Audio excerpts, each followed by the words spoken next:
Bigfoot Matchbox JCB tractor. एक गांव में जैन नाम का आदमी ट्रैक्टर चलाता था। उस गांव में एक ही ट्रैक्टर था जो उसके पास था। वो अपने ट्रैक्टर से खेती का काम बड़े ही आसानी से कर डालता था।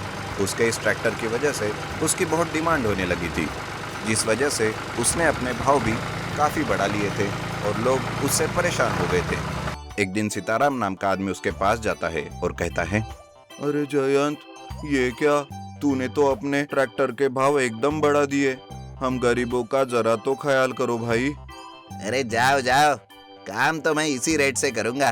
प्लीज जयंत, मेरा काम कर दो मेरे बेटे। अरे ओ चाचा, तुम पहले माचिस की फैक्ट्री में काम करते थे ना, तो जाओ और माचिस का एक ट्रैक्टर बना कर लाओ और काम कराओ।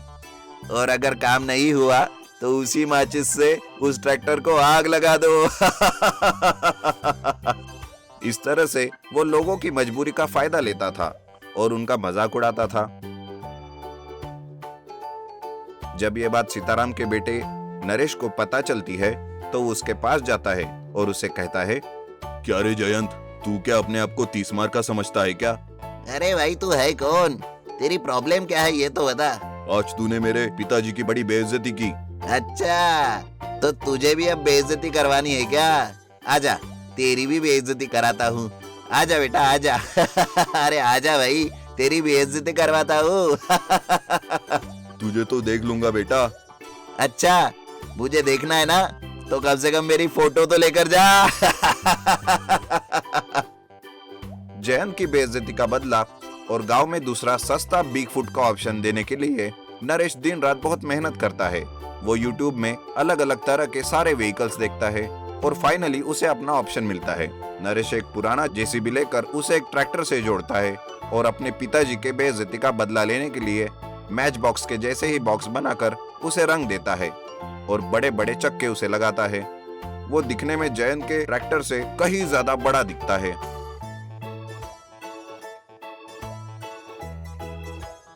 उसे तैयार करके नरेश अपने खेत जाता है कि तभी उसे पास के खेत में एक किसान परेशान दिखता है।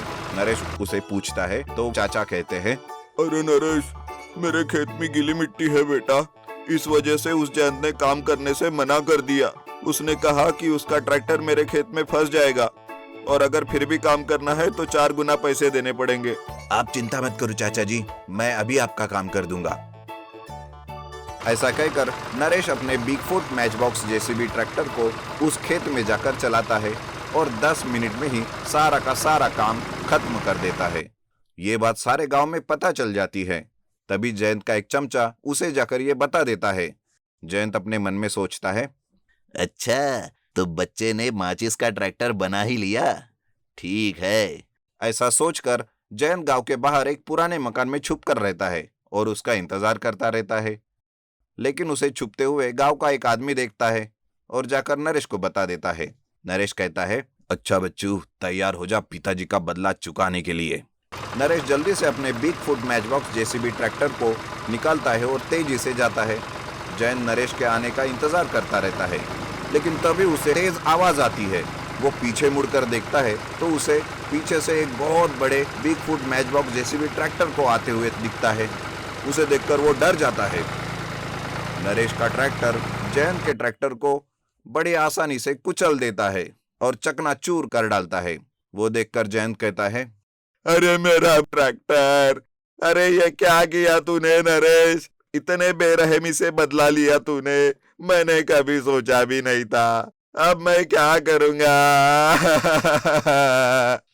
इस तरह से जयंत के वार करने से पहले ही नरेश आकर उसका ट्रैक्टर चकनाचूर कर देता है और हमेशा के लिए लोगों को अपने बिगफुट मैचबॉक्स जेसीबी ट्रैक्टर से बड़े ही सस्ते रेट में काम करके देता रहता है। अच्छी लगी ना कहानी? तो जल्दी से हमारी इस वीडियो को लाइक करें और शेयर करें और ऐसी और कहानियां देखने के लिए हमारे चैनल को जल्दी से सब्सक्राइब करें। Talking parrot. कुछ समय पहले की बात थी। एक गांव में तोते का ज्योतिषी राम जी रहता था। उसके पास एक तोता था। वो बहुत ही प्यारी बातें करता रहता था। वो सुबह से शाम तक इधर उधर घूमकर थक जाता है और एक पेड़ के नीचे आकर आराम करने लगता है। उसी समय उस ओर आया साबिर नाम का एक व्यक्ति उस तोते को देखकर इस तरह से सोचने लगता है, अरे वाह, कितना खूबसूरत तोता है। मैं जहाँ भी काम के लिए जाऊँ तो वहाँ मालिक के कहने पर ही काम करना पड़ेगा। इसीलिए इस तोते को उठाकर अगर ज्योतिष्य कहूँगा तो बहुत सारे पैसे मिलेंगे। इससे मेरा जीवन आसानी से गुजर सकता है। इस तरह सोचकर वो उस तोते को उठाकर ले जाता है। साबिर कमरे में उस तोते को रखकर इस तरह से कहता है, हाय तोता, आज से तुम्हें मेरा जीवन चलाना है। आज के लिए 2-4 लोगों को ज्योतिष कहना है, ठीक है? अरे कामचोर, बेवकूफ, मैं तुम्हारा पालन करूं? तुम क्या लंगड़े हो या फिर अंधे हो? तुम तो पूरी तरह से फिट हो। तुम आराम से कुछ भी काम करके अपना जीवन बिता सकते हो। अरे तोता, मैं तुम्हारा मालिक हूँ भाई। इसीलिए मैं जो कहूँ तुम्हें वही करना पड़ेगा, वरना मैं तुम्हें बहुत पनिशमेंट दूंगा। ये सुनकर तोता अपने मन में इस तरह से सोचने लगता है, अरे बड़ा मूर्ख लग रहा है। मुझे बहुत सावधानी से रहना होगा। अभी के लिए ये जो कहेगा मैं वही करूँगा। फिर कुछ समय बाद अच्छा सा उपाय सोचकर यहाँ से निकल जाऊंगा। उसके बाद तोता कहता है, अरे साबिर, जैसा कहो मैं वैसा करूँगा, ठीक है? अरे वाह तोता, मेरा नाम तुम्हें कैसे मालूम हुआ? अरे तुम्हारा नाम क्या, मूर्ख कहीं के? तुम्हारे सारे खानदान वालों के नाम भी बता सकता हूँ। पहले मुझे बहुत भूख लगी है, कुछ खाने को दो ना। भूख लगी है? मुझे भी बहुत भूख लगी है, लेकिन मेरे पास एक फूटी कौड़ी भी नहीं है। तुम्हें आज 1 या 2 लोगों को ज्योतिष्य बताना होगा। उससे मिले पैसों से कुछ खाने का जुगाड़ हो पाएगा, ठीक है? अभी रुको, मैं बाहर जाकर किसी बेवकूफ को पकड़ कर लाता हूँ। इस तरह कहकर साबिर सड़क पर जाता है। राजू नाम का एक बहुत मोटा आदमी उसे वहाँ मिलता है। तब साबिर कहता है, क्यों भाई, इतने मोटे हो कि घर पर जितना भी खाना बनता होगा सारा तुम अकेले ही खा जाते होगे? अरे नहीं, मैं ज्यादा खाना नहीं खाता, सिर्फ 2 दिन में 1 बार ही खाता हूँ। मोटापा कम करने के लिए बहुत सारे प्रयत्न किए मैंने, पर कुछ फायदा नहीं हुआ। अरे तुम चिंता मत करो, मेरे पास एक तोता है जो तुम्हारा भविष्य बताएगा। वो जैसा कहे तुम वैसा ही करना, फिर तुम दुबले हो जाओगे। अच्छा, चलो जल्दी चलो। इस तरह से दोनों मिलकर तोते के पास जाते हैं। साबिर तोते से कहता है, अरे मेरे प्यारे तोते, इस बड़े साहब का भविष्य बताओ। हाँ, क्यों नहीं, अभी बताते हैं। आओ पहाड़ कहीं के, तुम्हें भविष्य जानना है क्या? तुम्हारा नाम राजू है, हर समय खाते रहते हो, यही तुम्हारा काम है। हाथी जितने हो गए हो, चूहा कैसे बनोगे? बाप रे बाप, ये तोता इस तरह डांट क्यों रहा है? क्यों रे, यही मेरा भविष्य है, मुझे कुछ भी नहीं जानना। ये कहकर वो वहाँ से जाने लगता है। इतने में तोता कहता है, अरे भुक्खड़ कहीं के, पैसे तो देते जाओ। अरे तोता, इस तरह हाथ लगे बकरे को छोड़ दिया, अब क्या करूं? अगली बार अच्छे से भविष्य बताना, मैं फिर से जाकर किसी और को लेकर आता हूँ, ठीक है? हाँ, ठीक है, पहले कुछ खाने को दो यार, बहुत भूख लगी है। अरे थोड़ा सब्र तो करो। इस तरह फिर से वो सड़क पर जाता है। तब राखी नाम का एक चोर वहाँ खड़ा हुआ था। अरे भाई, मेरा तोता बहुत कमाल का भविष्य बताता है, चलोगे? अच्छा, तोते से भविष्य जानना मुझे बहुत अच्छा लगता है, चलो चलते हैं। दोनों मिलकर तोते के पास जाते हैं। तब साबिर तोते से कहता है, ओ मेरा अच्छा तोता, साहब जी आए हैं, जरा उनका भविष्य तो बताओ। देखो, चोर आया, चोर आया। इस तरह गाने गाने लगता है। तब राखी अपने मन में सोचता है, अरे ये क्या, ये ऐसे क्यों गा रहा है? क्या इसने पता कर लिया है कि मैं चोर हूँ? इसके बाद वो इस तरह से कहता है, क्यों रे, तुम्हारा तोता भविष्य ना बताकर गाने क्यों गा रहा है? मेरा तोता ऐसे ही गाने गाता रहता है। तोता मेरी जान, जरा साहब जी का भविष्य तो बताओ। साहब नहीं है, ये तो चोर है। क्या मैं चोर हूँ? हाँ, चोर कहीं के। मैं चोर हूँ, ये तुम कैसे जानते हो? मैं सब कुछ जानता हूँ। तो ठीक है, बताओ कि जेब में क्या है? कलम। फिर मेरी जो पीछे वाली जेब है, उसमें क्या है बताओ? उसमें तो किसी और का पर्स है। तूने कहाँ से चोरी की ये भी बताऊंगा, और वो किसका है ये भी बताऊं क्या? बाप रे बाप तोता जी, तुम्हें 100 सलाम, मेरा सारा चिट्ठा खोल रहा है। ये कहकर वो वहाँ से भाग जाता है। तब साबिर से तोता कहता है, क्यों रे साबिर, क्या तुझे जेब कतरे और कमजोर के अलावा कोई दूसरा अच्छा आदमी नहीं मिल रहा है? सच बताने पर भी एक पैसा भी नहीं दिया। किसी भी तरह अच्छे आदमी को ही लेकर आऊंगा। वो ऐसा कहता है। इतने में वहाँ रमेश नाम का व्यक्ति आता है। अरे वाह वाह, जिस तरह सोचा है वैसे ही बड़े साहब आए हैं। इनका अब भविष्य तो बताओ। मेरा भविष्य बताने की जरूरत नहीं है, मैं खुद इस तोते का भविष्य बताऊंगा।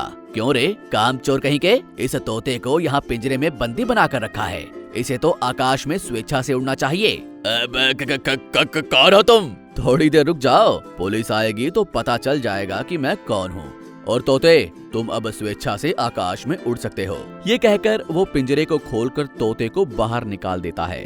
तब तोता कहता है, थैंक यू साहब, थैंक यू साहब। ये कहकर वो वहाँ से उड़ जाता है। इसके बाद साबिर वहाँ से भाग जाता है।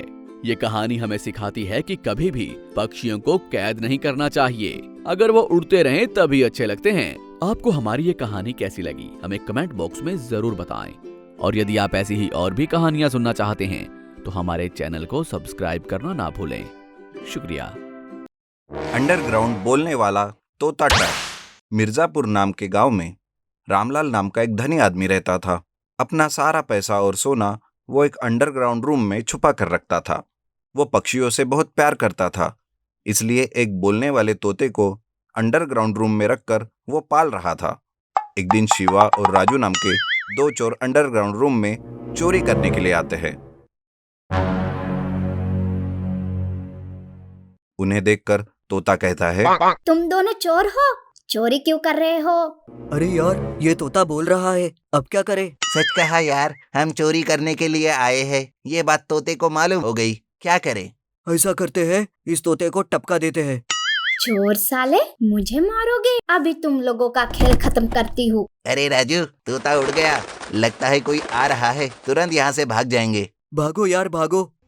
इस तरह दोनों चोर वहां से भाग जाते हैं। अगले दिन बेकारी वहाँ पर चोरी करने गए। तोता जरूर हमारा सारा चिट्ठा उसके मालिक के पास खोल देगा और वो पुलिस में कंप्लेंट कर देगा। फंस गए यार, क्या करे?